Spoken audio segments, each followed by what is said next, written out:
So I thought I'd go with an older segment, one of my very first segments I ever did on this channel, New versus Old. And with the upcoming film Batman v Superman Dawn of Justice, I thought I'd take a look at the co-star of the film, Superman. I've already done a New versus Old for Batman, and I've also done one for Spider-Man. You can find both of those reviews right here to see which one's better, Michael Keaton or Christian Bale for the Batman aspect, Andrew Garfield, Tobey Maguire for the Spider-Man aspect. But today we're going to be focusing on Superman, the Man of Steel. Who's better, Christopher Reeves or Henry Cavill? Which movies are better, Superman 1 or 2 or Man of Steel? That's what we're going to be discussing today on New versus Old. And yes, you heard right, I'll be comparing Man of Steel versus Superman 1 and 2, as I see Superman 1 and 2 as one big story, as Superman 1 had a lot of scenes cut that ended up being in Superman 2, directed by the same guy, Richard Donner, who did The Goonies. He basically had this idea for the first one, but all those ideas came later in the second, so it's basically one gigantic movie in my mind. So that's what it's going to be compared to. Well, today we'll be looking at the score, the overall aesthetics, the supporting characters, the villains, and the overall Superman. Who's better? So, first of all, we got to take a look at the easiest one to decide, the score. Now this is, without a doubt, easily going to Superman. Scored by the great John Williams. This is one of the most recognizable scores of all time. However, let's not fully discount Hans Zimmer's score in Man of Steel. He had a lot of expectations put on him of, you gotta live up to the Superman score. That's iconic. But I think he delivered a fine piece of music just throughout the film. It's incredibly well scored. Hans Zimmer just is always on point. And he delivered a great soundtrack, but there's really no competing with the original Superman. That's just the most easily identifiable tune with any superhero, I would say. And it's just a part of American pop culture. There's really no disputing the fact that the original Superman, hands down, has the better score. Well, now that we've talked about how the film sounds, how does it look? What is the visuals, the aesthetics of the movie? Which one is stronger? Superman 1 and 2 or Man of Steel? Surprisingly, I'm going to give the win here to Man of Steel. Why?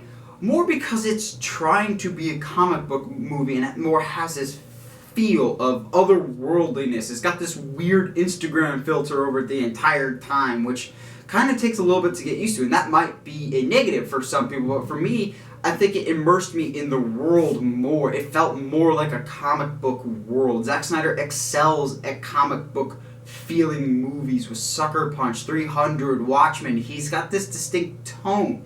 The original Superman movies fit well in their time in the 70s, but haven't aged particularly well, and I think it's the look and design of the film overall that's made it so incredibly dated. It's still a great film and great sequel, one of the best sequels of all time, but one reason it hasn't really aged too well is the overall look and design of things, and it didn't really feel too much out of the norm. And I guess some people might prefer that because they see a superhero that can live in their world, but to me, I didn't like the aesthetic so much. I preferred Man of Steel because it made me feel like I was experiencing a comic book, basically living and breathing in front of my very face. However, which movie had a better supporting cast? As we all know, any superhero is only as good as the people that ultimately help them in their fight. So, which one was better? Superman 1 2 or Man of Steel? I'm going to give this one to Man of Steel. As great as the supporting cast was in the original Supermans, which in fact is the main reason why we have such great supporting characters in the Dark Knight trilogy, as Christopher Nolan was heavily influenced by Richard Donner, he's like, yeah, you guys had a great supporting cast to back up your main character, I want to do the exact same thing. As great as the supporting characters were in Superman 1 and 2, I really found myself connecting and being more emotionally invested in the supporting characters in Man of Steel than I was the original Supermans. I didn't care so much about the next scene with Superman. Come on, let's get to Superman, let's get to Clark, let's get to more of them. I liked seeing everybody else. Lois was fantastic. She was much better than Margot Kidder. I did not enjoy her very much as Lois Lane in the original Supermans. We had much more interesting characters. I loved the Kents much more in Man of Steel than I did the original Supermans.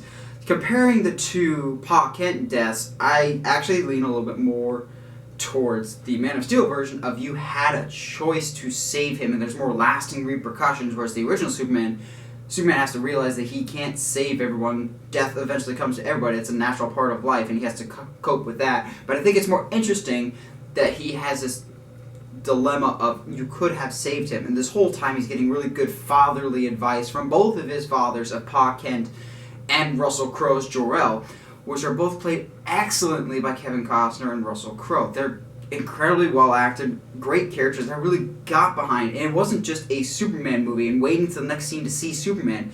I cared about everyone, and it wasn't so much a, well, hopefully just the scene doesn't last very long so we can just get on to the next thing. It was, I like you, I want to see more of you, and thankfully we're going to see more of them in upcoming films. So Man of Steel had the better supporting characters, but when it comes to villains, yeah, it's pretty clear that the original Superman movies definitely had Man of Steel beat.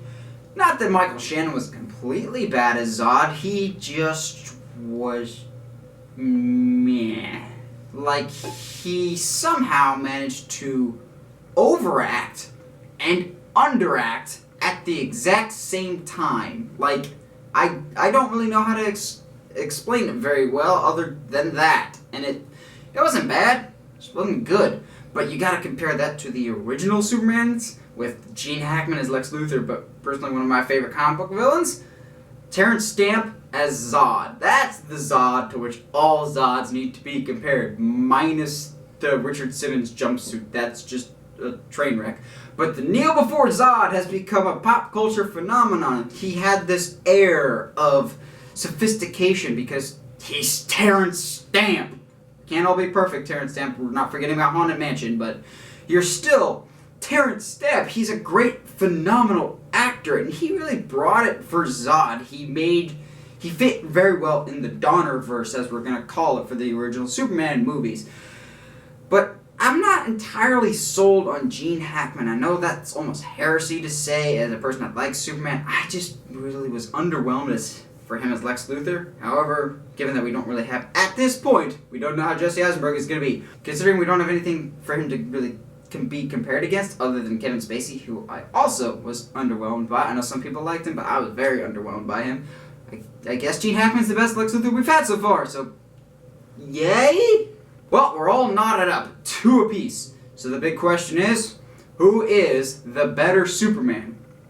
Well, to be technical, we're going to split this up into 2 parts.